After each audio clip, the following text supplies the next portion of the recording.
Hey, you. You disappointed? I'm disappointed. Okay, so, today, tonight, we are going to talk about how to deal with disappointment. Alright, welcome to my, my jEsTeRs vlogs. This is it.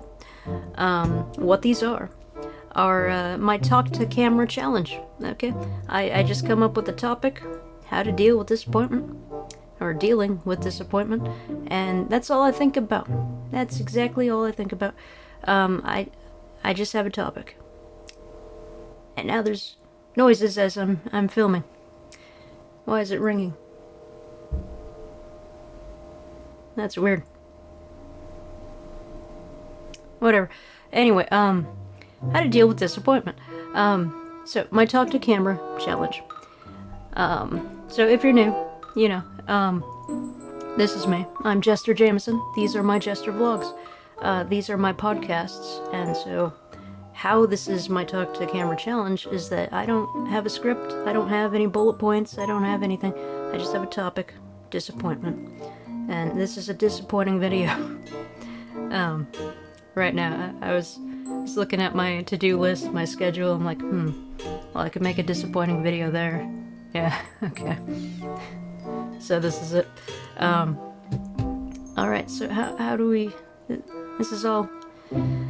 This talk to camera challenge helps me, like, in the moment, just go. Just talk. No script, no thinking, because what I am, I'm a fool, and I love to be theatrical, and I've got a lot of content coming in the future that you don't see right now because I'm editing it, and so it takes a long time to actually develop all these things. And so, you know, these vlogs are just like, alright, the camera's rolling, just talk, see what happens. And so, that's what I'm doing. So, I focus on one topic, and I just run with it. I just roll with it. I talk about it, whatever comes to mind. And so, you know, it's helpful to just like be in that adaptation kind of flowy state. And so this is what this is. I'm getting used to talking. So when I have to talk, I can talk instead of like, I didn't prepare, I didn't write anything. So this is what it is. This is what this is. And so, how do you deal with disappointment in your life? Well, it's all a perspective shift, okay? So, something didn't work out.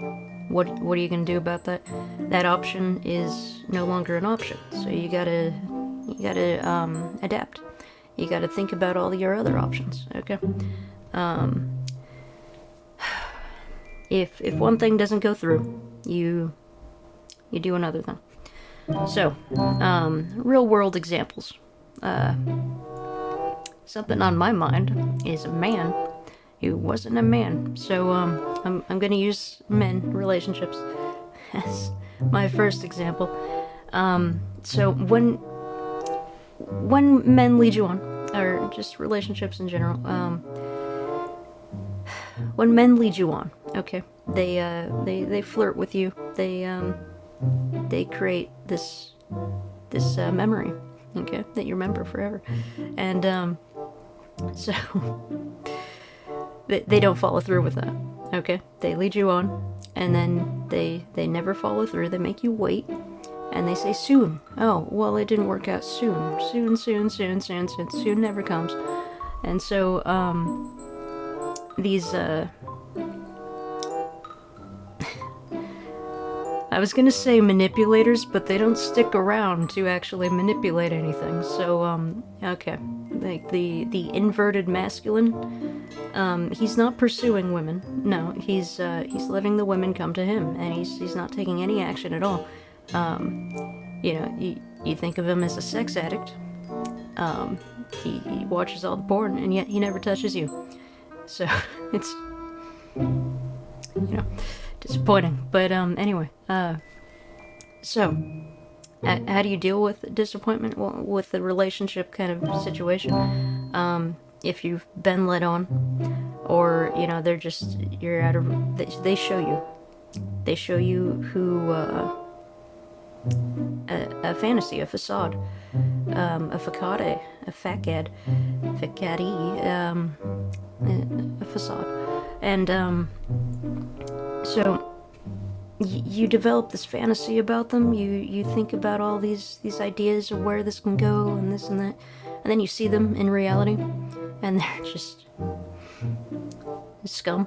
You know, they don't live up to what you imagined, and they gave you something really good enough so you can remember them, and they never follow through with that, and like that enables you to see the best of what they can be, their best version of themselves. This is not naivety. You've seen what they can be. Maybe they were just playing you. Maybe that was just a facade for them, but that's within them. They can actually, like, be romantic in that moment, but they don't live up to that. They choose the deceit, they choose the manipulation, they choose to surround themselves with mud talkers and, you know, just whatever. It's very disappointing, you know? You thought this character was so interesting. Like, you barely like anything, and you see their face, and you like their face, and they don't understand why you like their face or something, but it's very interesting to you. And and so yeah, it's appealing. They have character, and you want them to be this amazing character, and they don't ever turn out to be that way. And so what you fall in love with is the idea of what someone is, of what someone can be, of what that tiny little speck, that spark of hope, or what they showed you. That's here, like this. Pretend all my fingers are different aspects of personality, of what people are. Okay, they have many different aspects of things they can be. Okay, and say you only identify with let's say this one. Okay, you only like this one. Or I guess I'm over. Hang on. Okay. Wait, this one. Okay. You only like this one. This one aspect that they showed you, specifically, that led you on for years and years and decades. But all these other aspects, this is how they behave with other people, and you despise that. You absolutely cannot stand this horribleness, but you see them as this potential with, like, another aspect that you like. And if they would just develop this and create more aspects out of that, but instead all their other aspects are taking over, and so then these ones, the things you like about them, start to decay while these ones grow, and you're just, it wasn't, what they showed you wasn't truly a facade. There was a part of them that was that way. It's just everything else about them is, like, decaying that, and they're not a builder. Okay, they chose their path of decay.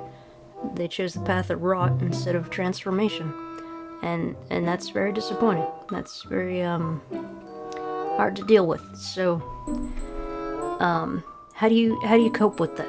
You know, you saw them the best of what they could be. You tried to inspire them to be that.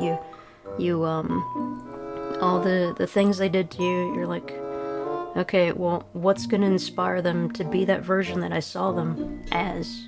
You know, if I react this way or that way, and you gotta stand up for yourself. But there's certain ways you can shift the situation to try to inspire more of what you saw in them, and they don't resonate with that. You know, it's not the character you thought they were, and then they become all paranoid and defensive, and it's just, you can't work with that. There's nothing to that you can do, and you gotta walk away. So it's very disappointing. But especially when they're such a character, you know, it's not like just some normie that everybody has that face, everybody has that style. It's such a character. And, you know, as a writer, you know, that affects me more as a creator of stories. I see these characters. I'm like, oh, there's so much potential that these two characters interacting, and they could do this and that, but it never happens, and they never allow the opportunity for you to play that part in a story that could have been amazing.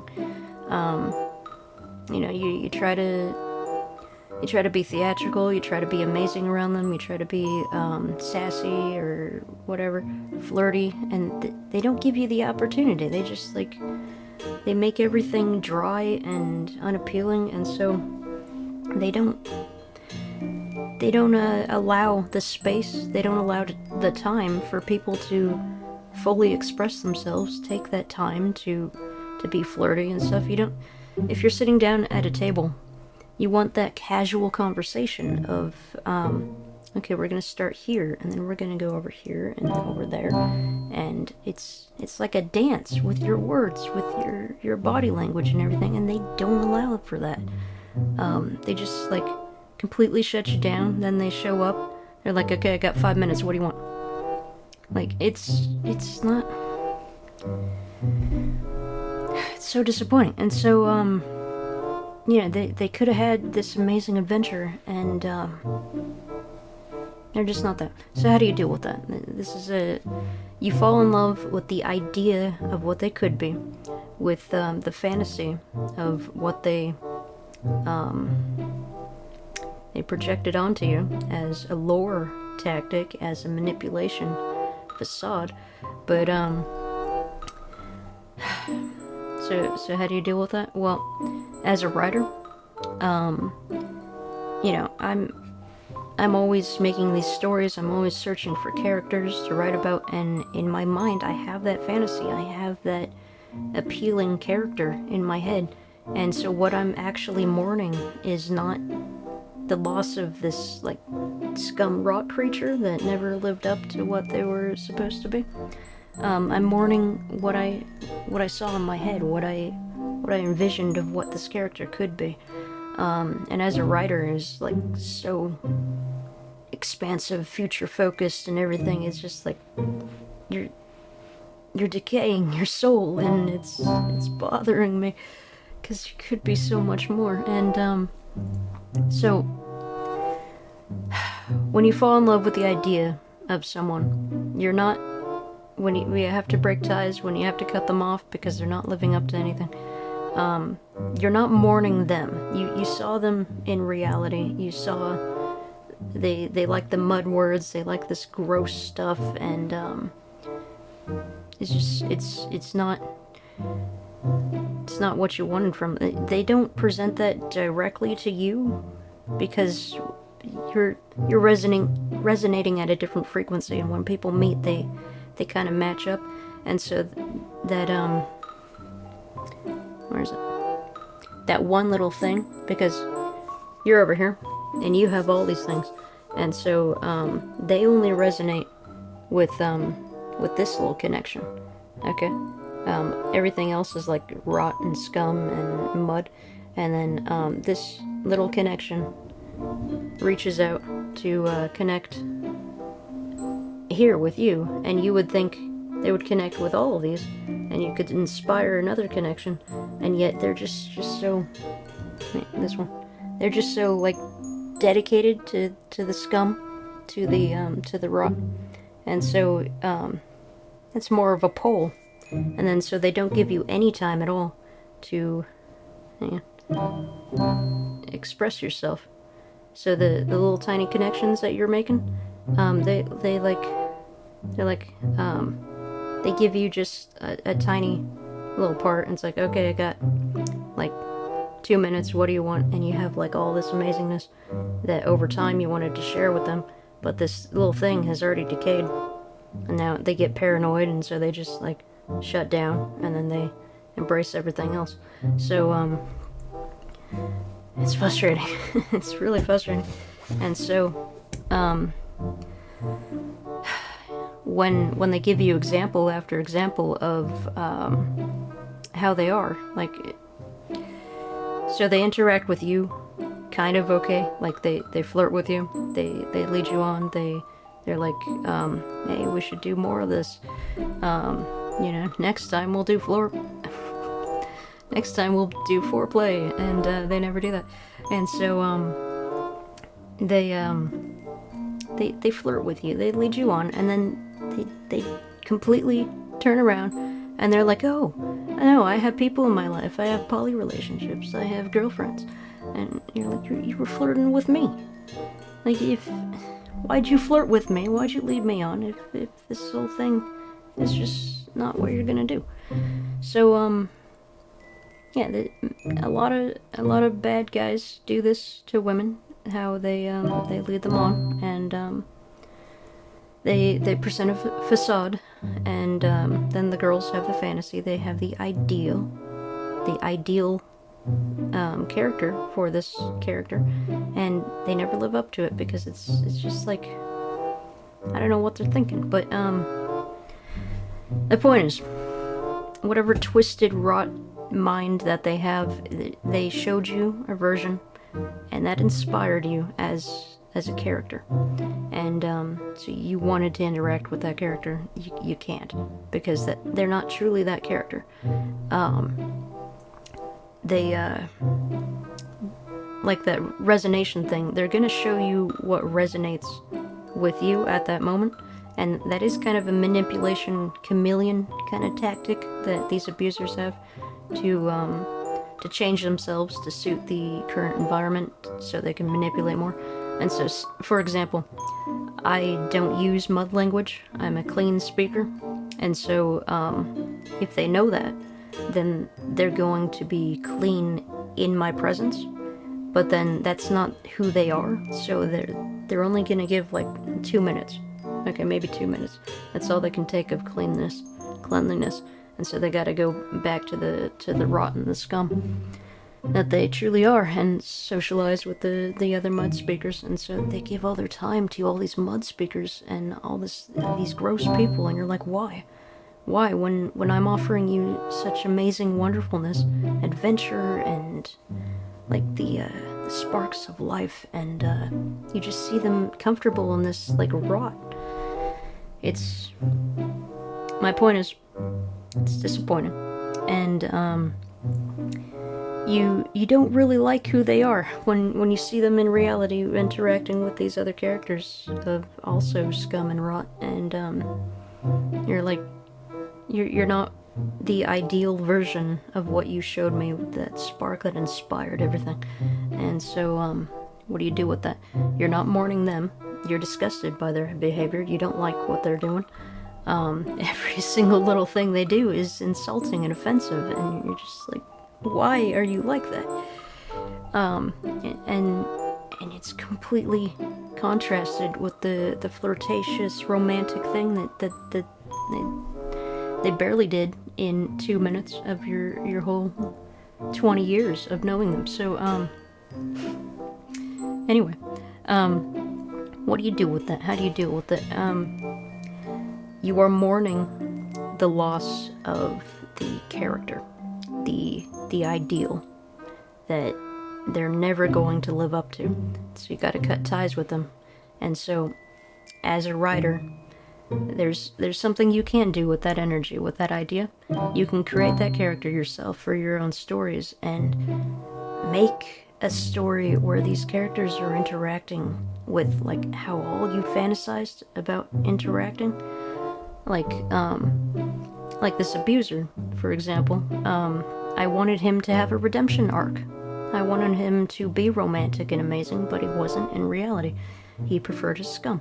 And so, what I am doing now, I'm taking that energy of that ideal character that I had, as like, it starts out like a bully, and then they develop and evolve through this redemption arc, and actually like make up for what they've done. And you know, what a concept, right? Like, gosh, what a fantasy. It's you you take that inspirational thing, like if all the different aspects, like you see this weird guy in the corner, and you pretend they're like this mafia boss and everything, and you get to know them, and well, they're not part of the mafia, but it makes a story. It's an interesting story that you can get those ideas, and even if that character ends up not playing the part that you had in your head, you can still harvest those ideas, those ideal characters for certain story arcs. And so the redemption arc, you want to have like the shy, silenced one being victimized by this bully who's like all aggressive, assertive, and then over time the story changes where the shy one becomes like this master of ceremonies, learns how to talk, learns how to stand up for themselves, becomes spiritually enlightened, tries to inspire people. And then you got this bully that's inspired to do the redemption arc, to fully like transform. And now you see there's two perspectives here. We got the victim and the abuser. And so what does that do for spirituality, for stories? The victim learns how to defend themselves. Hold on. Okay. See, I silence my my throat things in editing for your benefit, because I can't stand when people do that. It's another disappointing thing when I watch people's content. It triggers me. Like, it's like a jump scare every time, and it's so loud, and like, the microphone's right there, so I go out of my way. These vlogs are minimal editing, but that's the editing I do for you, is to make this a smooth experience for you, because I do that. So anyway. What was my point? Yeah, the victim. The victim learns how to defend themselves. They have the perspective of being manipulated, of being the one who's constantly violated, constantly shunned, ostracized, gossiped about, and so then they elevate, and they have that perspective. And so the bully, the abuser, they have the knowledge of monsters, okay, of predators. They and when they go through that transformation process, when they do the redemption arc, they become valuable because they know how the monsters think. They know exactly how these low-level scum creatures operate, because they've been there. They've been those characters. And so while the victim learns how to avoid that, the monster knows how the monsters think. And so when they elevate and become like a monster hunter, so to speak, now they hunt down their own kind, because they've had this whole revolution, transformation process in their soul and their mind. They're actively pursuing redemption by taking their knowledge as a monster and being a monster to other monsters, and so they get to do the dirty work of taking care of all the other monsters, where these victims, they need rest, they need a break from all these monsters. And so they can become, these abusers can become a very, very powerful ally in this whole evil good war kind of thing, when they become good. But if they're not going to do that, then they become the enemy. And so you see where I'm going with this. There's a story here. There's so much potential, and the story changes with it's all about the character. The characters write the stories, and so when you fall in love with the idea of someone, with their ideal presentation, then what you're actually mourning through this separation and stuff, you are mourning that idea. You are mourning the ideal version of themselves.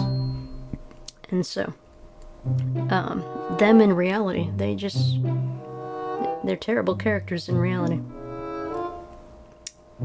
It's, you don't even want to think about them, but that idea of them, the fantasy, is there. It's worth hanging on to because it's such a good story, in your own mind. And so what you can do with that is create your own stories. You can use that as inspiration to create these characters that you can draw, paint, and write about and produce, in a variety of formats. You can do a comic book, you can do a novel, you can do like a 3D animation of these characters and how they interact. And over time, the more pain and trauma that you feel is going to develop your stories better. And it's like, oh, well, I thought the story was going this way, but now it's so much more complex if it goes this way. And then maybe circles around and flip-flops and just these twists. And there's potential here for an amazing story, for an amazing character. And so unfortunately, it's very disappointing that you couldn't have that story for yourself, but life is very disappointing. You want all these adventures, all these stories, and it doesn't happen in reality. And so that mind, the heart, your soul is just craving it so much, and it's not happening because no one exists ever in reality. So what you can do is take all this inspiration, use it as fodder for your stories. Like these are the resources, your memories, all your bad experiences. Take the fantasies of these situations and transform it into an amazing storyline for your own creations. Art is a fantastic way to express yourself, to get out all those lingering traumas and pains and frustrations. You're feeling depressed and down, you're you are disappointed with everything in your life, all the characters. If you just start drawing, you're releasing that energy. If you just start dancing, you're releasing that energy. If you just start singing, you release that energy, and that's healing. You're transforming all this pain. It's integrating this shadow work when you're drawing, when you're painting and everything. And so you're coming up with these stories. You're not letting these ideas go to waste. You have this story. So like, and you get to connect the characters because, okay, well, this character's just this one character that I met as an adult. But what about this other bully that I met as a teenager? And then, so in your mind, you can take different aspects from these two different things and merge the characters together to create this whole new story with a different character that has these aspects that you like out of these disappointing people. And then you create the storyline. Because, you don't want to just say exactly what you experience. You want the fantasy. When you have these different elements. So, like, I met one abuser as an adult, but, he was such a childish character that, I'm thinking of creating a story where these two characters interact in, like, from elementary school, from middle school, from high school, and they, like, kind of grow up together, and then they split off and do their adult thing and reconnect and split off again. And so throughout so much time, there's so much different stages of growth, of spiritual lessons and everything. And so you harvest what you can from the situation and use it for your own endeavors, for your own stories. So that is one mechanism how to deal with disappointment. Is the creative approach, is to see them as inspiration. And although you wanted to inspire them, they're also inspiring you to create more content, a story worth telling, something worth reading, something worth writing, something worth drawing. And so, yeah, it's unfortunate, but you're harvesting the situation. So that's one thing you can do, how to deal with disappointment. And so another thing that you can do to deal with disappointment is say something didn't work out in your favor, an opportunity, like be it anything, like a friendship, a career opportunity, education opportunity, anything. You wanted to take a class, but it's not working out. The other thing you can do is okay, so we explored the creative path of how to harvest. The other thing is the more logical path is alright, so this one thing, it's the survival path, okay? This opportunity didn't work out, you gotta redirect your focus because you don't have time to wait around and deal with the disappointment. This is not meeting your needs, it's not giving you anything, and so you gotta remove it, make space for everything else in your life and go down a different direction, to not waste time, to not dwell on it, save all your inspiration, all the fantasies for the creative thing, but like logistically, for survival reasons, you're like, okay, this is hindering me. I can't wait around for this if it's never gonna go through with anything. So get it out of your life, and then think about all your other options. Okay, I can't do that. I can't use this as a resource for emotional comfort, emotional stability, as a reliable friendship, anything. It's not gonna work out.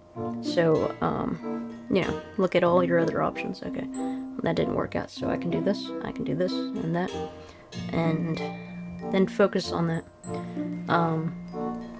Although, you hear of people always working, always working. You just work through it, just put all the emotions aside and work through it. You can't neglect the pain, you can't neglect the feelings. You have to work through that, the feelings. You have to go through all of that to actually release it, and the creative path will let you harvest what your soul really wanted from that connection into something creative. And so the logic path is, we got to do something now, okay? So don't shut down your emotions. Don't just push them aside.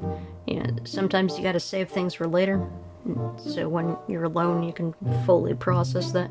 But don't neglect that. Don't pretend you don't have emotions. You got to deal with that. But the logic path, working does actually distract the mind, and so we get these workaholics that completely neglect the emotions, and I don't want that for you. You got to do something.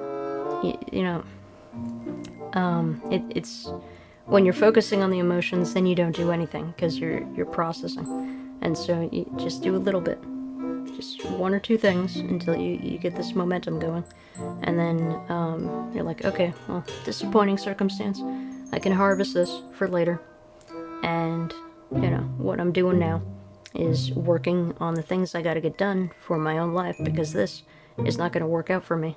That was removed. I gotta do these things so I can actually be prosperous, so I can meet different characters who are worthy of our times and experiences and our emotions. So there's that. So that's one way to deal with disappointment. So you got the creative harvesting and the logical action. And so, you know, logically, this character is terrible, so never deal with them again. Creatively, you're like, okay, well, they inspired this particular facial design, this particular aesthetic, this particular kind of vibe or frequency, but, you know, in the reality, they didn't live up to that, but creatively, it inspires you to create something very interesting. And so, you know, I want to use the Joker as a, as, I just have these cards available, as a, what is it, an example right here, okay? So, the Joker, you know, there's thousands of different interpretations of the Joker, right? And so, you know, what does the Joker originate from? You know, there's various different historical contexts. There's the Fool from tarot. And what is the Fool based on? That's from the medieval era, where these performers would tell the truth to royalty and everything. That's the Fool, is this entertainer who tells the truth in this sea of people who tell lies. And so they're putting on a show, and in front of the royals, in front of the leadership, in front of the commoners, and everybody gets to see the Fool, and the Fool's speaking the truth. And so the Fool is condemned for speaking the truth. They're saying things in an entertaining way. And so what people do is the commoners, the normies, they say the Fool is just a comical character. So they throw things at the Fool, you know, the tomatoes and everything. But the Fool is free. The Fool gets to say those harsh truths that the commoners cannot say. And so, you know, if some random commoner said something negative about the current establishment, then they'd be condemned for it, right? And then this Fool, this entertaining character, says the truth.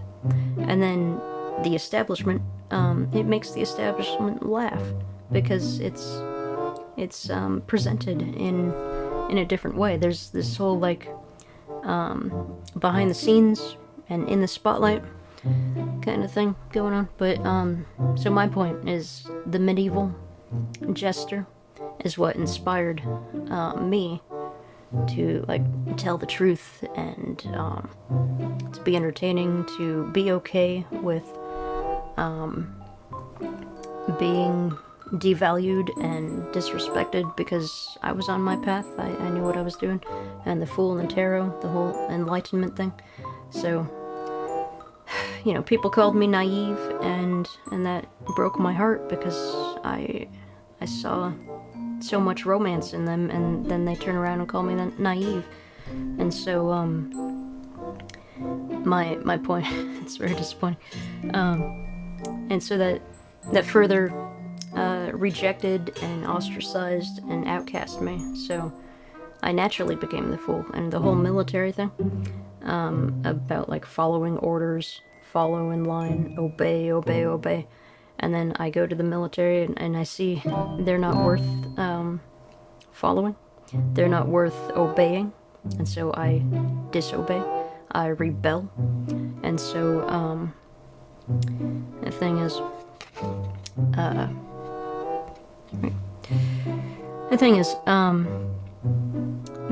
that disobedience thing, when I was so severely traumatized, I was called naive. That was in my mind forever. It's just stuck in my mind. And then the whole military thing, there's this information war thing where you speak tell the truth and get demonized for it. And then there's the military saying obey, obey, obey, obey. And so what do? I disobey. And that's what really sparked me to become a jester, is the disobedience, the telling the truth, the ostracization, because I'm used to being the outcast. I'm used to being the fool, the one everybody laughs at, the one everybody doesn't believe until it's too late, you know? So that's how I became me. And then it's because I became a fool that I got interested in these jokers here. So what is a joker? The famous joker is the Batman Joker, right? And so I wasn't really inspired by the Joker until I became a fool, until I became the jester. And now I'm looking at all this Joker stuff, and I'm like, oh yeah, Joker, Harley Quinn, it's kind of my style. I'll look it up. And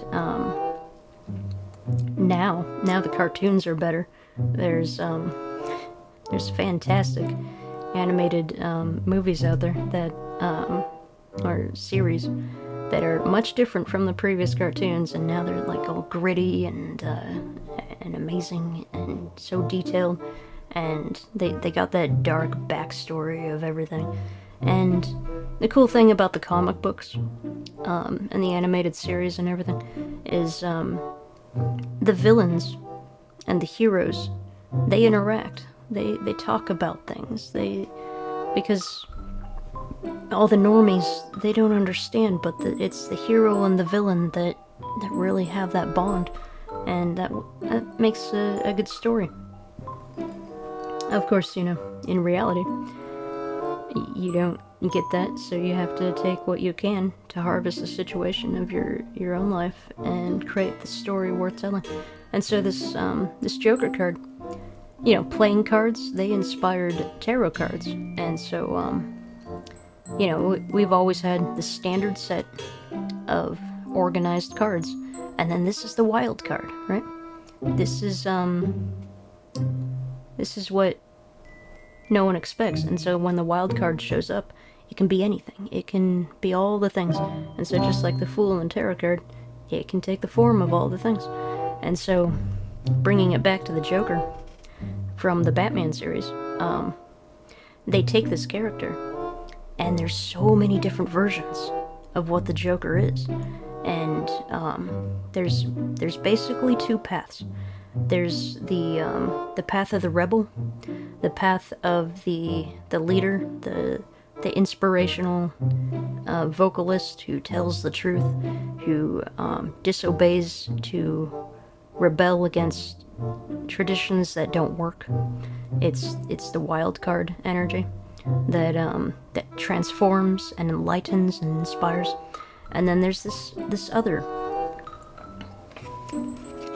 Joker here, who's desaturated, who's not transformational. This is the other sort of Joker that is on the path of decay, the path of rot, the path of you know, just destruction and chaos just for the sake of destruction and chaos. Or this one's rebelling for a mission, for a cause, for a transformation, for you know, transforming the mind, the soul, the spirit to like rebel so you can thrive. This one, it just wants the destruction, just wants the rot, just wants the chaos. And so you know, there's basically two paths here. This is also the path of the goth and the emo. You know, they're different. The goth, you know, not all goths are just into decay. Some goths embrace the emo side of the darkness of the transformation and everything. Yeah, I'm just, you know, making things basic here. A darkling, these heartless characters, were either emo or were goth. And so the goths don't wear any colors at all because they want to be hidden, if you know what I mean. They're all about the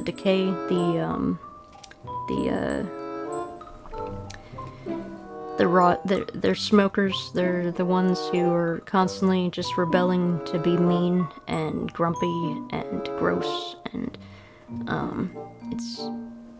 they're not builders, okay? These are the destroyers. Just, they gave up on being nice, and they're just attacking because they think it's fun. Because instead of feeling love, they think the abuse will give them that rush of emotions of control, when they have no idea what true manipulation or dominance is, because they never do anything. But they're gross, you know. They're just they're doing their rot decay thing. And then here's the emos, all about transforming the tears, all about transforming the spiritual experience of pain into art, and you know, teaching to deal with all this tragedy in a positive way. And so these are like the jEsTeRs, the fools that are always dancing, always smiling, always ready to inspire. And then these jokers over here, they're just you know, these clowns are just there to scare people, there to stab people for the fun of it. There's two paths that you can take. And when you think someone has the potential for one path, but they're only dedicated to this path, it's the only thing they ever commit to, is they're not loyal to anything. You got to be loyal to this. You got to dedicate yourself to this path. And so it's disappointing where you want the most out of something and it just doesn't meet you there. And so at least you can harvest the situation as a story. Make these two characters interact, you know? How would they do things if they interacted? I mean, here's the villain right here, not the good kind of villain, and here's the hero. Or, you know, you can call this the bad hero, the one that's in the spotlight that gets all the attention, that is actually doing wrong, and then this one's in the shadows, and has to like fight the system and everything. The classic rebel, inspirational, light in the darkness type of thing. And then the exposure in the spotlight, just because they're in the spotlight doesn't mean that they have the best intentions. So anyway, disappointment is a thing. You gotta always have your heart. And if people do not respect the heart, if they do not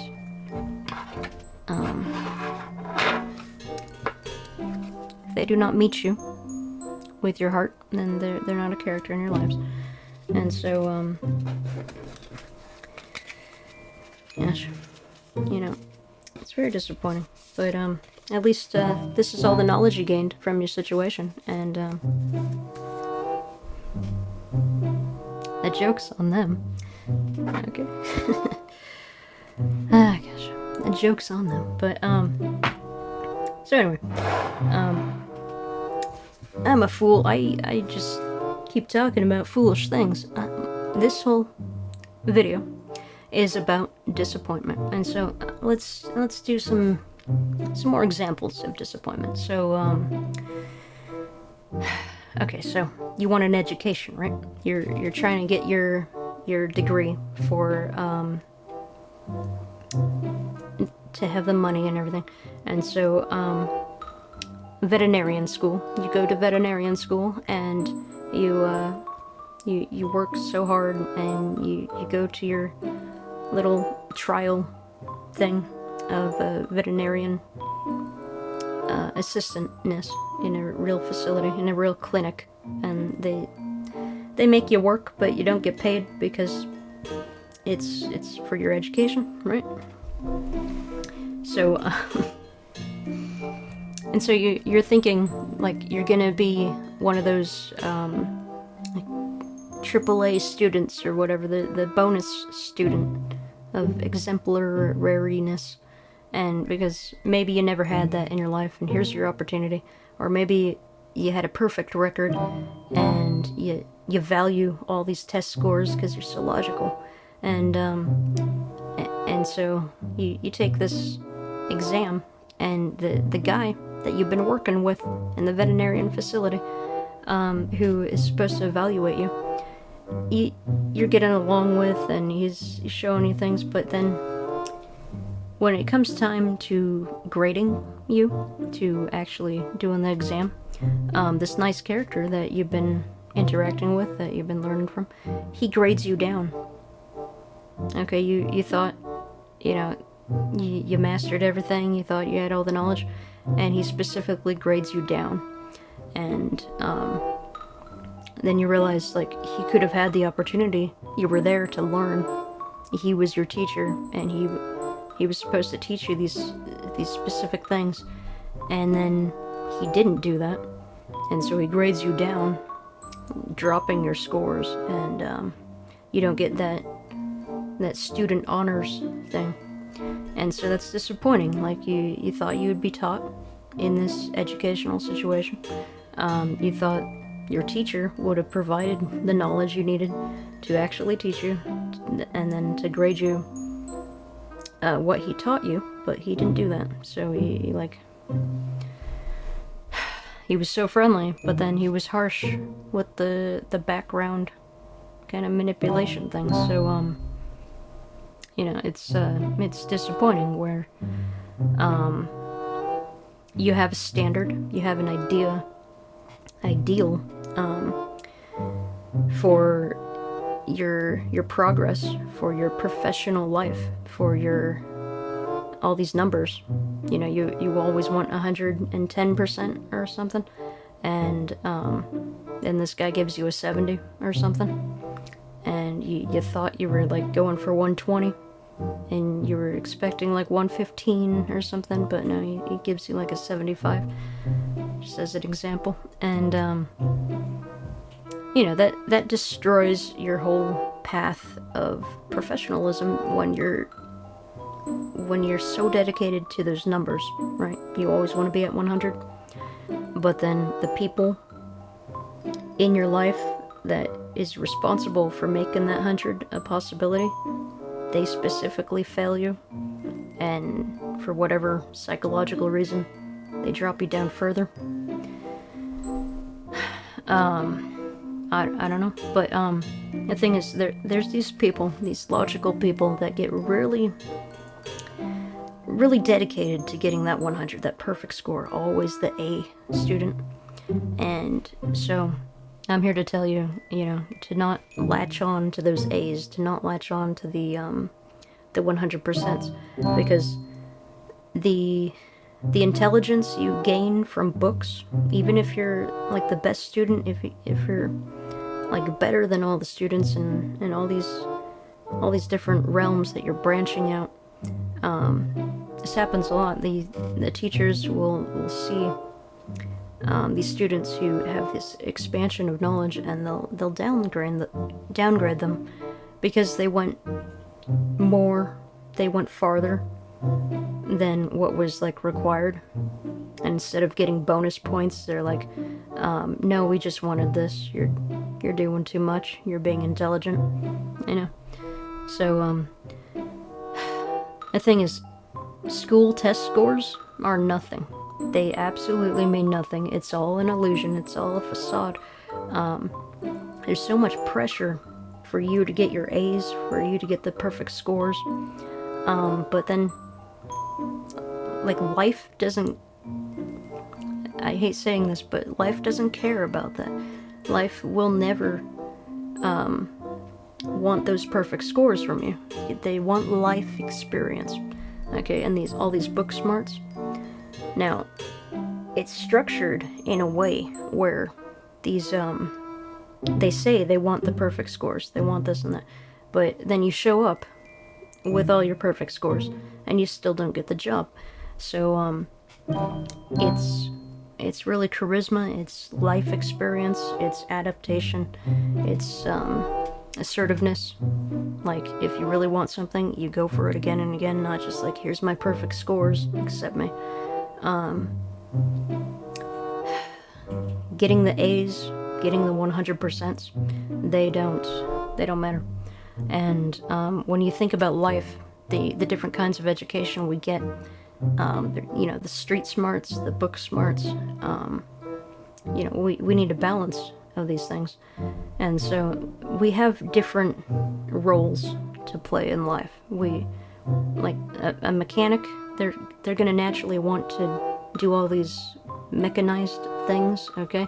And if they're constantly judged for baking, for like cooking, for making stuff in the kitchen, when their passion is mechanics, you know, of course they're not going to be perceived too well. But then, you know, like, society tells you, like, you have to cook, you have to bake, and so you're neglecting your passion of mechanics because you're forced into this role of baking everything.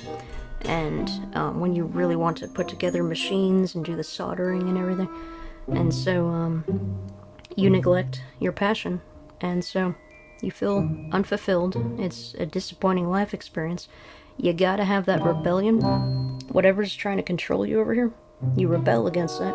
You'll feel satisfied in the soul, and then you do your passion in life, and that'll like reignite everything. It'll make everything amazing. So it's disappointing to constantly be forced down a path, and when you have a passion that you want to pursue. So don't get attached to grades because, you know, you want a specific class, you want this. I was in the Gateway program. During my high school days, I took college credits, and so there was this Gateway program where I could take college credits at the same time as finishing up my high school credits at the college campus, and so, community college. And so, at the time of my life, I was dealing with so much tragedy and stuff. I ran away. I was previously abused sexually, and then from people I'm not going to talk about, but and then I ran away from home to go live with a abusive, pathetic excuse of a boyfriend, and so, you know, I was all suicidal and everything, and so I was still going to school, and so my grades were dropping and everything, and so the thing is, life is so much more complicated that you can't base everything on the A of the grade. If you have an abusive living situation, you're never going to get the A, and you shouldn't strive to get that A because you got to take care of this. And so the grades fell, and the life was not improving because everything was all terrible and everything. And so at the end of the program, because they tell you in school to take your, elective credits at the end. Like, save all the elective stuff for the end, so you can get all the math and the science and everything. And then you have the freedom at the end of the program to do your elective things. And I specifically chose psychology as my electives. And what happened was, at the end of the program, since I took all the math and science and everything, once I concluded my final math class, just enough to get the general associate's degree, then they're like, okay, you're done. Program's changed, everything's different now, and you don't have to take those electives that you waited years to take, those psychology classes that you need for your own sake. No, I wasn't allowed to take those elective classes. That was like free at the time, of psychology.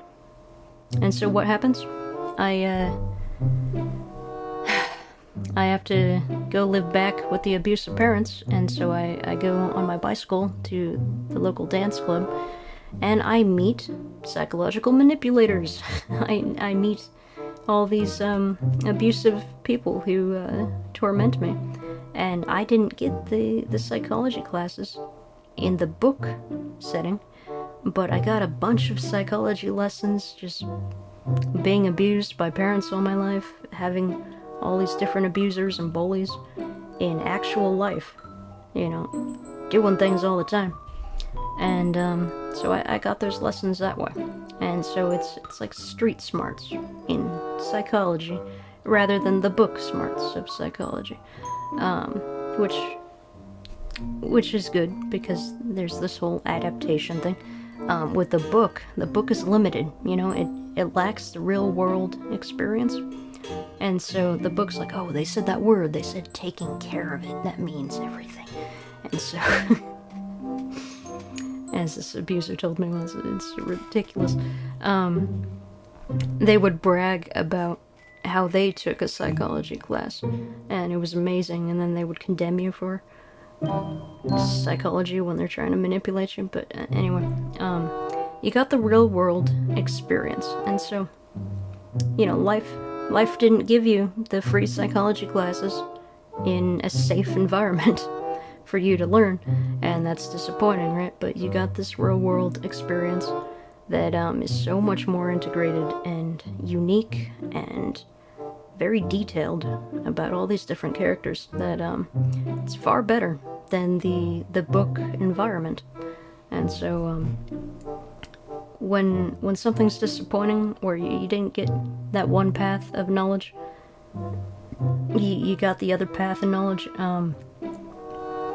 you know, you got to look at life like, okay, well, this, you know, divine disappointment leads to divine redirection, protection, whatever. This wasn't enough. The psychology classes that I could have took, they probably wouldn't have said anything. But the real life experience is the stuff that's gonna, because you were traumatized so severely, you know,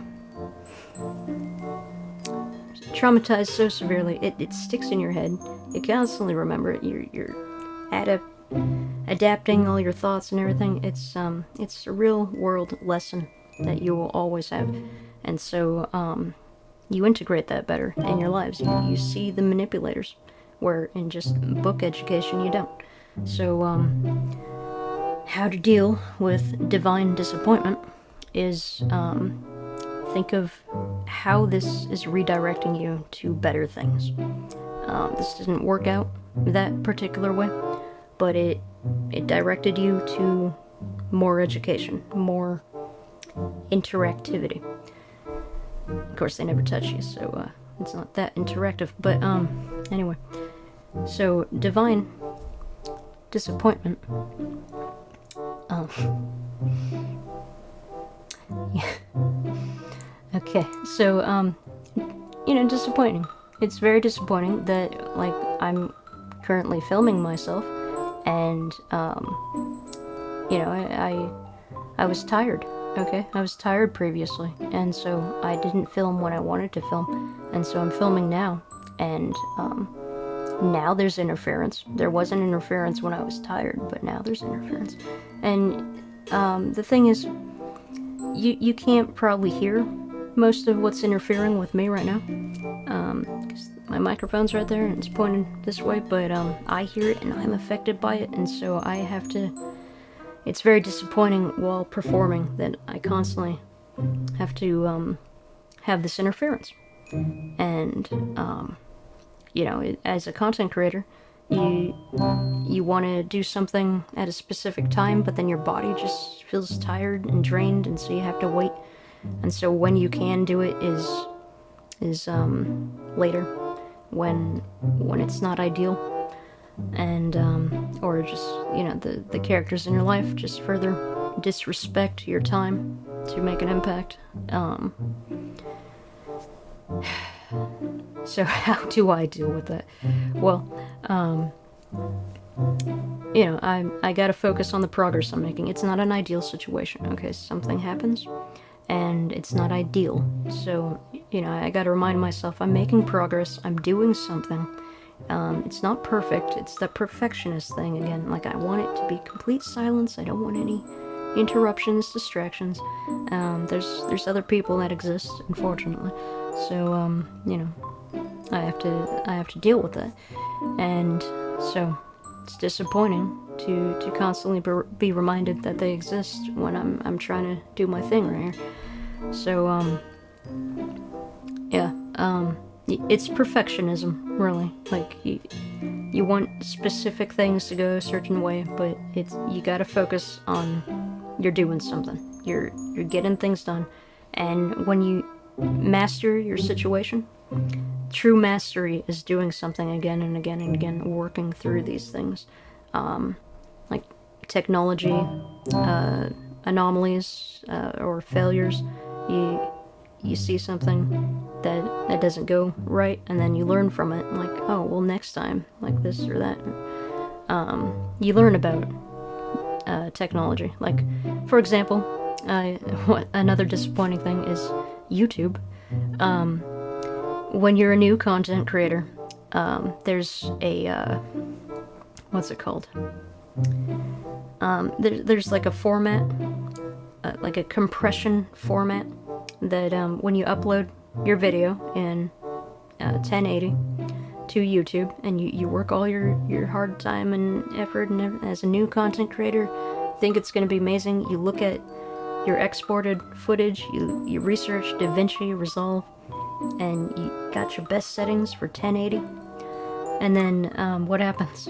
Okay, you upload it to YouTube, and their compression algorithm thing makes it so it's clunky, it's choppy, and you put all your effort into something, and you look at it on YouTube as a young content creator or a new content creator, and it's all choppy. It's not the quality that you exported your video as, and so no one tells you to how to fix this. You know, once you get a lot of subscribers, then YouTube changes from clunkiness to professionalism.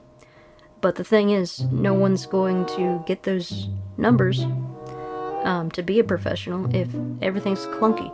And it's so disappointing. Like, I worked so hard on my videos, and so these quick transitions like this, it will like appear like this in the clunky version of the export, not the export, but the YouTube compression for low-level content creators like myself at this moment. And so I'm making all these like fast transition things, but it's like clunky like this, and so it loses the details.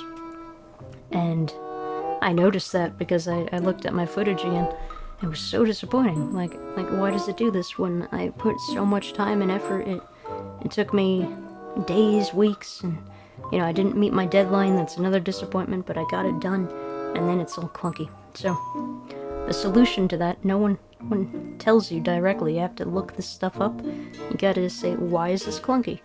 And then it will tell you to trick the YouTube algorithm, whatever process of low-level clunkiness. It's, what is it, a video codec format or something? I don't know. It does this to 1080 videos, and so the solution to that is to, in DaVinci Resolve, export it as, what is it, a 1440? You know, the 2K thing. What is it? I don't remember. Hang on. I might have it right here. No.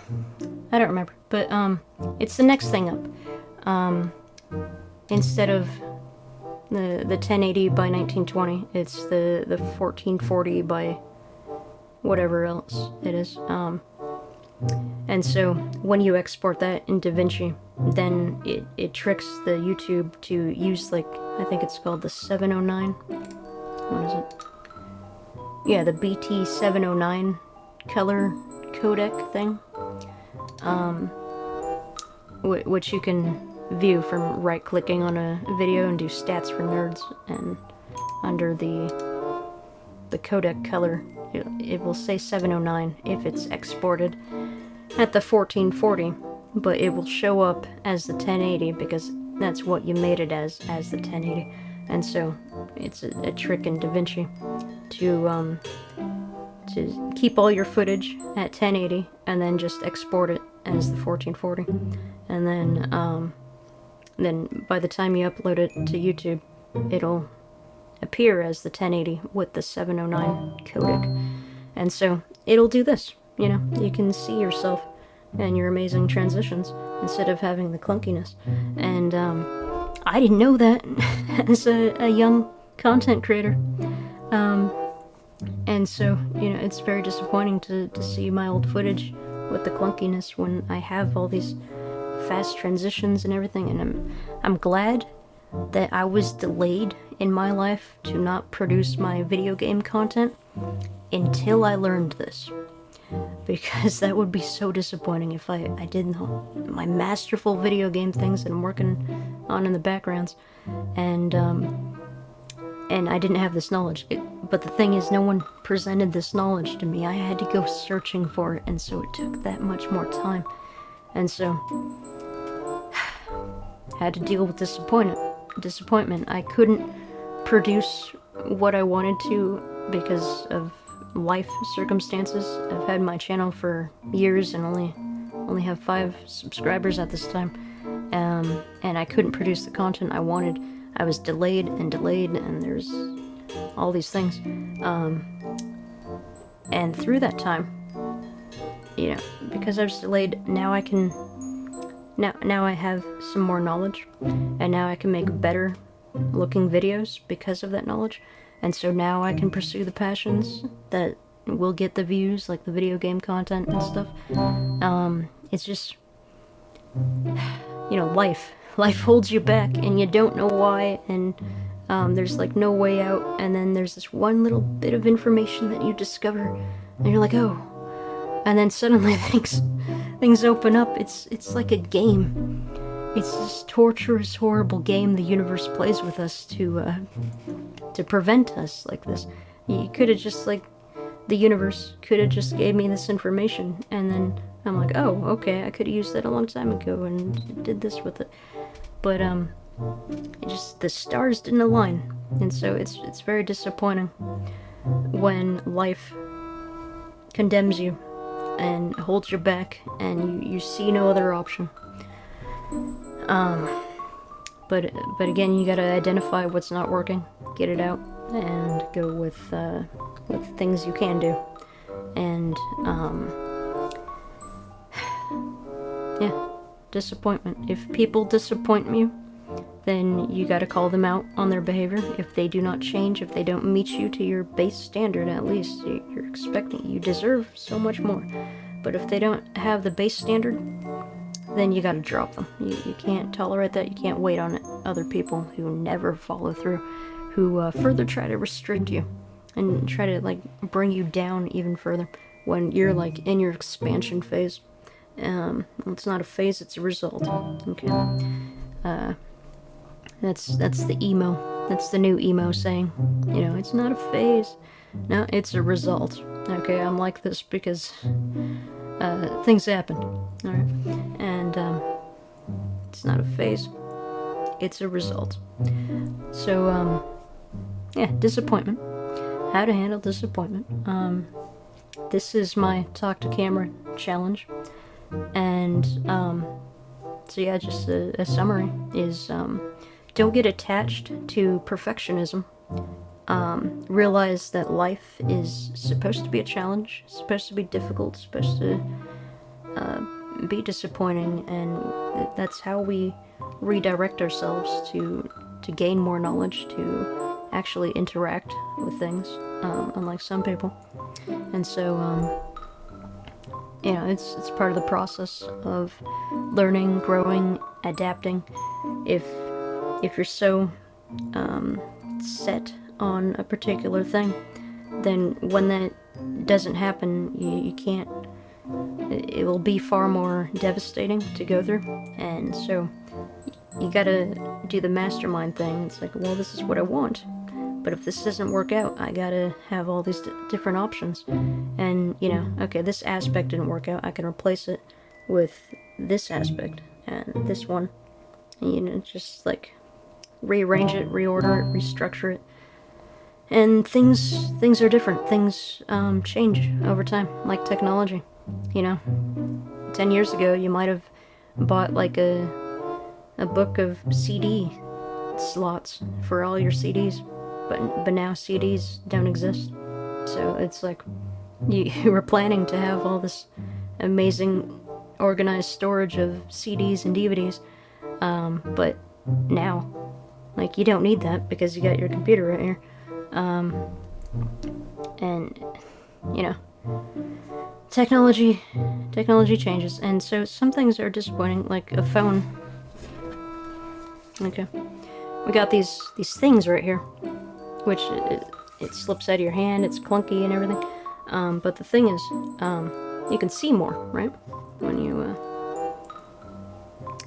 you can see more of things on the phone, whereas you know, once upon a time you had this little flip phone thing. I have a mirror here just for an example, but you used to have one of these, right? Where you just like flip it open, hello, yeah, talking to you, and yeah, it's and you flip it off, and you're done with the conversation. You put it away, and then they call you, and you're like, whoosh, hello, I'm right here, and it's conversation over. So yeah, it was fun. These flip phones were so fun. Yeah, I got the information. Okay, goodbye. But then with these, you know, try showing art on one of these. Like, here, try to. There you go. Can you see that? It's, now we have this presentation thing. And it's like, oh, look at the art, you know.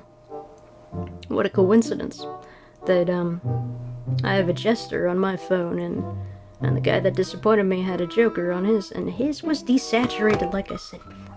It's it all depends on the joke you're making, you know. Do you want to be colorful like an emo, or desaturated like a goth? So it's you know, the difference between a jEsTer and a Joker, I suppose. So, yeah, anyway. While the flip phone thing was, like, super fun and everything, we got different things now. So we could have both, you know. We could save this for our presentations, like, oh, look at this, and then keep the flip phone technology because it's fun. It's really fun. And, you know, if you would just embrace it, it'd be remarkable. But, whatever, you know, that's just life. So, yeah, here's, can I show you?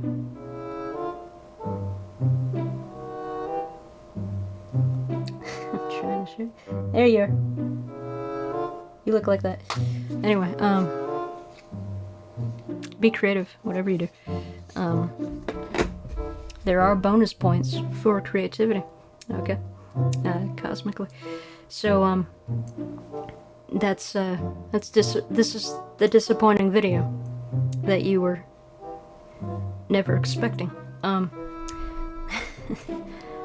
What else? Disappointment. How to deal with disappointment. There's the perfectionist thing, okay? Don't attach yourself to perfectionism. Focus on adaptation. Have all these plans like a mastermind and implement. You have to be in the flow, okay? When I was trying to reconnect with someone after 10 years, I had all these things I wanted to say, and like this order of how I wanted to say it and like present myself. But what's more important, like these videos that I'm doing with the vlogs of just speaking, you gotta get into that flow state, because It's never gonna be how you want it to be, and it's better to react in that flowy way, to go with the flow and to not like halt it. It's like, no, it has to be like this, and there's, this is not the flow. Okay, this is you want to force a scenario, and so it's clunky. You gotta be in that flow state. It's like, okay, well, can't talk to him right now, but like in 5 minutes, then I'll go up to him. That kind of thing. And then it's a more magical, flowy experience. Of course, they're not meeting you there, but anyway, you did your part, and so you should be proud of yourself, feel accomplished for that. But anyway, the ideal is a mechanism for inspiration, for your own endeavors, for your own stories, for your own character arc. Like, I was very shy, and I met abusive people, only abusive people, to teach me about manipulation tactics, to teach me about arrogance and egotism, and so now I have a healthy ego. Now I have assertiveness, and now I have the ability to talk, because they always interrupted me, and so now I learned how to express myself. Here's another thing. Yeah, this will wrap up the video finally. Disappointment, right? And so I tried all these life things. Okay, I thought I could only be a writer, right? Only be an artist, and no one would know me, and maybe I'd get enough from my books to live. That was my dream. But then I got interested in 3D animation, and so I wanted to do like video games and everything, but that didn't go well. I was interested in the paranormal, but there's no money in that. I mean, you go investigate something and no one pays you for it, So, anyway, so I chose the 3D animation video game thing, and so I went to the Art Institute, opened a box with a knife, got kicked out. All my dreams are shattered, and so I'm thinking, just this writer thing. I'll go join the military to get a basic income and be provided for, because my parents failed me, and so that didn't work out. I became a rebel. I became a fool, and now I'm, I had this thing like where I was so silenced and shut down. Like, I didn't think I could ever talk.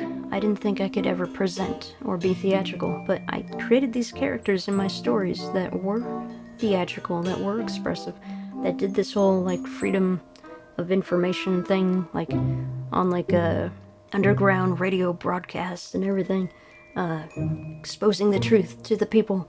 And so my own character that I made based on all these other freedom characters that actually exist, mine just uses clean language, and is enlightened. But anyway, my character inspired me to become that character of my own version of myself through this own character based on other characters.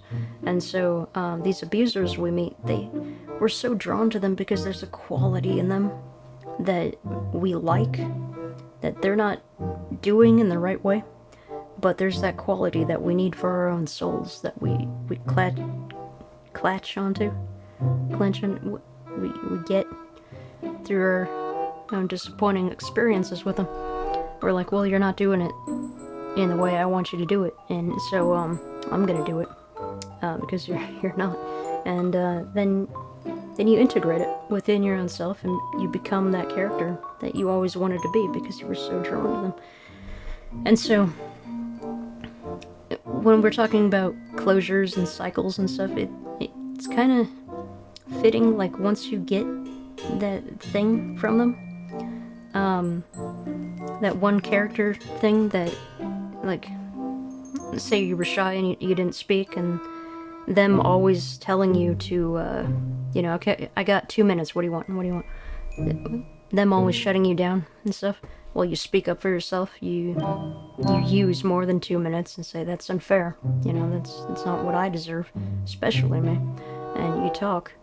And then also when you're limited with those 2 minutes, even more like 2 seconds, then you learn to not dance around the topic. You learn to be direct and blunt and bold with your communication and get right to the point. That's not the theatrical romantic fashion that you wanted to do, because they're not theatrical romantic people. Okay, they lost all the life from them because they were committed to the path of decay, and you got so much life, so much expression, and they just want to sabotage that. And so, they're very similar, these two jokers right here, but one expresses themselves and has the love, and the other just wants to torment and destroy, because that's what they are, I guess. But you know what? Karma is in play. There are consequences, and that is a guarantee. The Joker guarantee. So, what does the Trickster do? Okay, the Trickster inspires and destroys. Okay, that is our role as tricksters, to trick or treat kind of thing. When you run into a trickster spirit, they have both qualities. Okay, this is the transformation process, and this is the destruction process. And depending on your karma, you're gonna get one or the other. And the trickster spirits in these realms, they take the form for different people. Like when you think of Halloween and we wear the scary masks and everything, that's to intimidate and drive off all these other harsh monsters, okay? But we become monsters within ourselves, to take down the monsters that refuse to have any integration. So, there's multiple hats you can wear. And, anyway. So the whole disappointing thing with the career and everything, like I wanted the military, so I became patriotic. I became all this, and then I showed up to vote. I showed up to vote, and a smoker told me he didn't care, and so I'm like, okay, well, I don't care about voting, okay? And so I became a jester. And so, the only thing I had was my voice. And so my point is, every disappointing scenario has led me to become a content creator. I've been silenced, I need to talk, so I'm talking. And so I'm making these vlogs. And what these vlogs are doing, my jester vlogs of Talk to Camera Challenge, is I'm getting in that flow state. I'm talking more and more. And so that's changing the path of my content. Because previously, I'd default to my writing state, and I would just write down all these things.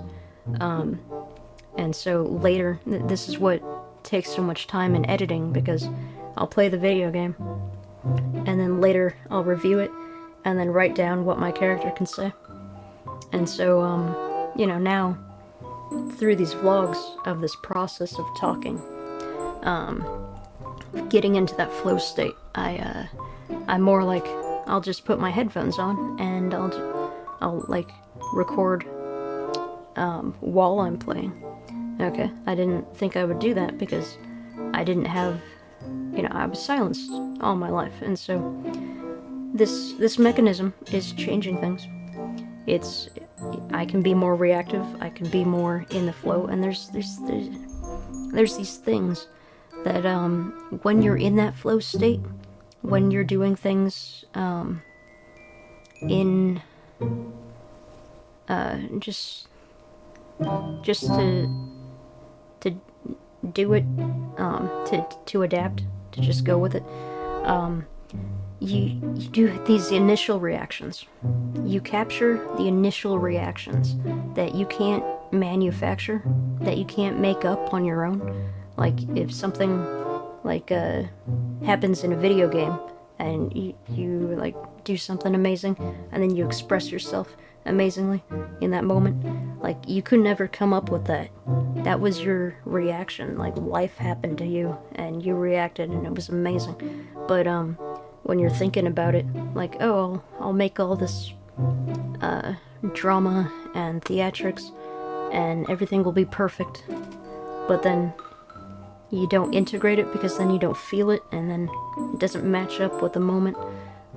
So your solution is to do both, you know, at different times, because there's going to be times that you're just silent while playing your video games for the roleplays.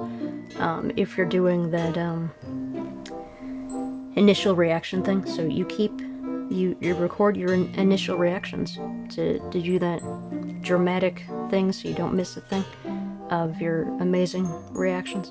And then in those silent parts, maybe you edit yourself and you do like this monologue of amazingness. Maybe you like speed up the footage and or cut out different parts, or something. I don't know. The whole thing is through disappointment, we develop techniques to adapt and to change, and so we create new structures that work for us better, and we grow and develop and change, and we implement. So remember, if something's disappointing to you, if something doesn't meet your values, remove it from your life.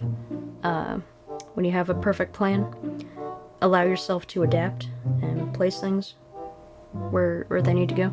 If you have a deadline, time is relative. Okay, it's better to produce something complete than to meet a deadline. And so you learn through all these disappointments to not post your deadlines, to say, you know, coming soon instead of, and actually, you know, follow through with that, instead of like coming in spring of this year, because and life happens, just to challenge you to not do that. Seems like the mechanism of the universe. And so you don't do that. You can't do that. You can't meet your deadline. And so, you know, you get pulled off into this other direction. But when you come back to that project, because you were detoured, you make that project even more special than it ever could have been.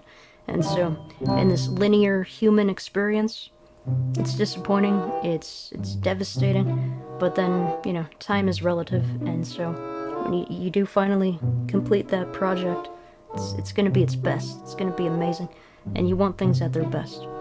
So, yeah, I hear these stories once in a while of some of the content creators that I watched a few years ago. I don't watch them anymore because they say bad words, and that really bothers me. But anyway, I've heard stories about content creators that they never thought they'd ever be a content creator, and so, you know, they tried all these different things in their lives. They tried this and this and this and this, and it never worked out, and it was so damaging, so destructive. You know, certain places just constantly push them out, and you know, it's devastating with the depression and everything. But then they finally turn to YouTube as a last resort, and they find it's so wonderful and amazing to just produce content, to have your own schedule, to learn how to speak, and not be afraid of like a negative comment, because you as the channel person have the ability to delete the negativity. So yeah, that's a fancy feature. And so, you know, I state in my comments section, you know, please use clean language, or I'll delete you. But you know, you can't tolerate disrespect. You have responsibility as a leader, as a content creator, to target the negativity, to remove the negativity in your own community, so it doesn't attack the good in your community. And that's what I'm about. That's why all my comments are on hold, so I can read every single one that I get. And if they use clean language, if they're respectful and kind to each other, then I'll allow that comment. to be seen publicly. But you know, I'm sure we all have those experiences where we go out of our way to say something, and we get shot down like a bunch of demons spawn. And what we're saying is polite and respectful, but then just because it has like an ounce of criticism in it, amongst all these compliments and genuine expressions of love and care, people just go into this mindset of this follower mindset, where whatever they're following is like their god, and then they become demons and they attack you. Just because you said an ounce of criticism, and so I think it's important for the YouTube community, for content creators as leaders, to remove all these haters that just attack and attack. You have to accept the criticism if it's constructive criticism, but it's those a bunch of people who comment on the one who stood up to criticize. Okay, it took a lot of courage, a lot of time to word everything, to make the criticism as healthy and constructive as possible, and that should be respected. But some content creators, they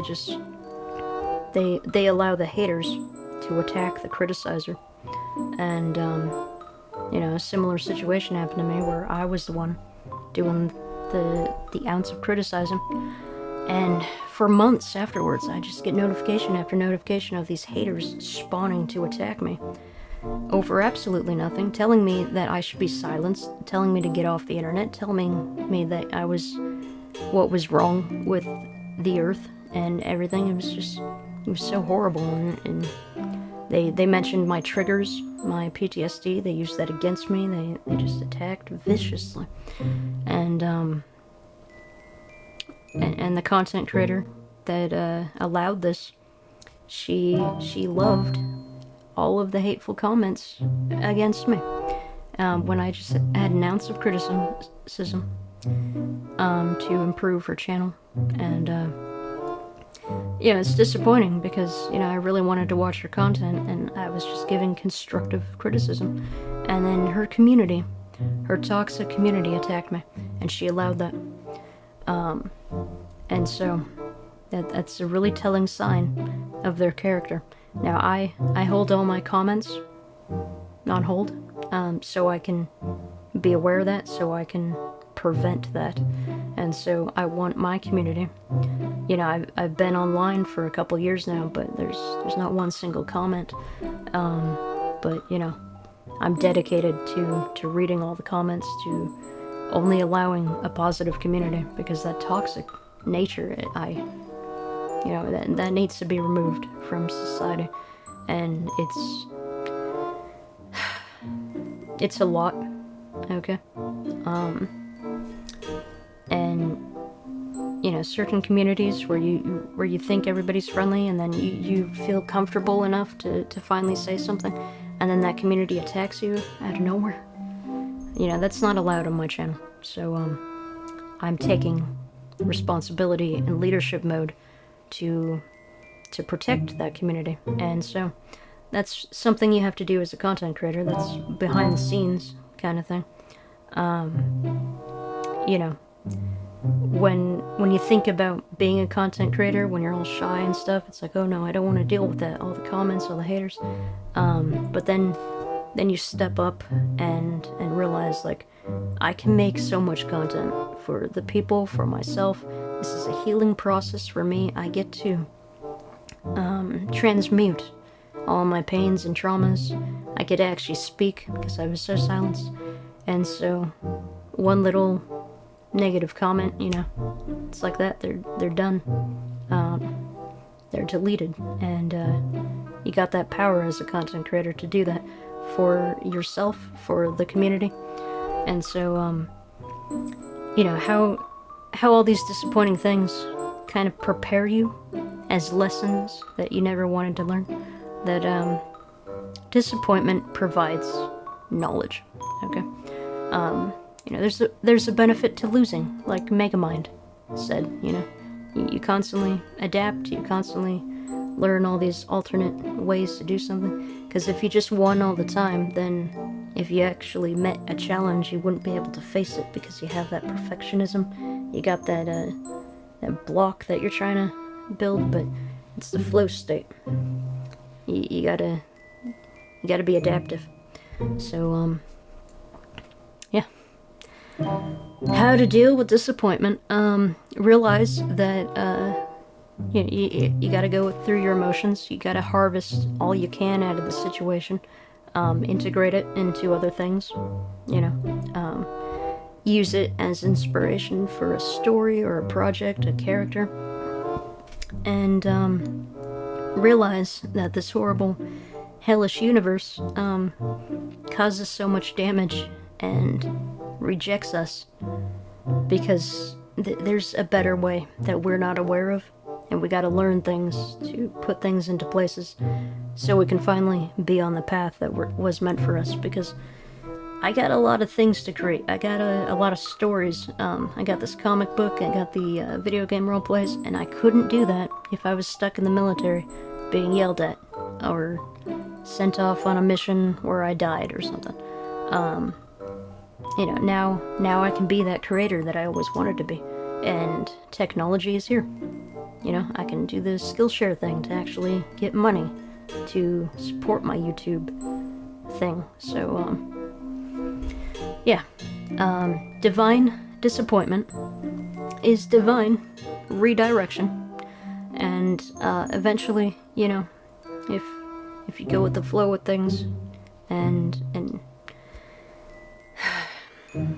experiment, you have to integrate these lessons. You can't just learn something and not actually do something. You have to put it into practice. You have to experiment. It's like, okay, I like these redemption arcs, I like this character development. Let me actually go to a character who was abusive and see if they changed. And then I learned they didn't. And so it's you gotta put it into practice. All this enlightenment stuff, this inspiration. If you don't actually interact with anybody to try to inspire, then it's just going to be an idea. And so it was a disappointing circumstance, but you did your best. You did your part, and so you learned different things, and so you're harvesting what you can out of that situation for something else. You're taking these delays and redirections, these detours, as the path that was meant for you. Okay, you're gonna find different things on that detour than you would have if you just were going 80 miles down a road and then you get to your destination. It's about the journey. It's about all these different directions. I was trying to find a new club to go to, and so I stop into this place that I thought was like a dance club, but it was just a restaurant. And so I go to the bar, and this grumpy guy's like, you can't sit at the bar if you're not. But I was trying to talk to the bartender, asking him, do you know of any place that I can dance that's around here? And he's like, oh, there's this place over there. You can't miss it. I missed it. It was just around the corner. He was like, oh, can't miss it. I drove, and I missed it. And so I kept driving, and so I missed it. And I there was no other roads on this dark, mysterious street, and so I kept driving. And so where did I end up? My initials. My name is Jamison Johansson. My stage name is jEsTeRJaMiSeN. And so I have the JJ in my name. I end up at a place called JJ's. It was a liquor store. I didn't buy any liquor, but I got there. I'm trying to find my way. I end up at JJ's. And so I'm like, of course. Okay. Well, then I go back. And so for me, it was like a big waste of time, and I didn't find the place. But, maybe something could have happened to that club, because since then that club got shut down for shootings and everything. It had a bad reputation. It was called Black and Blue, I think. But yeah, I never experienced that. But apparently there was some stuff that happened there, and maybe if I actually showed up that night, maybe something could have happened to me. Maybe I would have just went home crying. But no, I went on this big dark adventure in the middle of the night, ended up at JJ's, and then went back to my place alone with myself. So you know, so maybe I missed out on something that would have been terrible. I don't know. For me, it felt like a big waste of time, but you know, maybe that charged up the battery in my car. Maybe I needed that because I never go anywhere. I'm a content creator, and my battery's always dying in my car, so I gotta just go out just to charge it. So we don't know what's going on behind the scenes in the universe, but it can be very disappointing, and so we just gotta harvest what we can out of the situation. We gotta see the, where is it? The silver lining over here. Okay. The silver lining of the situation. And, yeah. Just, focus on the positive. Focus on, okay, that happened. If this is to mean anything at all, how can this be the most beneficial way that it can be? Yeah. So, how to handle disappointment is to flow state, remove, and adapt and replace with different aspects, and harvest what you can from the situation to bring it to something else. You know, that energy flow thing. Because the more you're stuck in the perfectionism, in the ideal situation of how things should be, that it's rigidity. It's it doesn't make you move, and so you're further in the depression, and you don't actually do things, and it's so much harder to get things done in your life that need to be done. So just focus on the energy flow, that redirection, return to sender. You know, just focus on the flow. All right. And you're gonna get to your destination along these detours in your journey that set you up to have all the knowledge that's better than how you wanted it to be. So yeah, that's my message to you. I hope your disappointing situation is inspiring you to have more light and hope in the various aspects and projects of the situation you want for your life. And remember that you know, things never go how we expect them to go, but it's our ability. When we master that ability to dodge and weave and adapt and flow, then we can create these memories, these amazing moments that we could have never prepared for, could have never like wrote out. It's like that initial reaction thing. You want to capture those amazing moments because the universe has a different storyline than we set up for ourselves, and sometimes that's amazing, sometimes it's horrible, and it's all about knowledge. It's all about growth and change and adaptation. And when we finally use these techniques to remove ourselves from a survival situation and enter the creative mode, then we can finally play and have fun as an explosion happens outside. And we can finally play it with life and you know, make things be as best as they can be. Okay, well, I got other videos to make. I gotta upload this so you can watch it, and because I already recorded something with that hat, and that's the thing about content creation, and the time is relative thing. Sometimes you can record things for the future, but you don't post it until you do something new, and that's what I'm doing. And so this was delayed, but now you get 2 vlogs, and I don't really have people watching me yet, but That's the thing about schedules. Okay.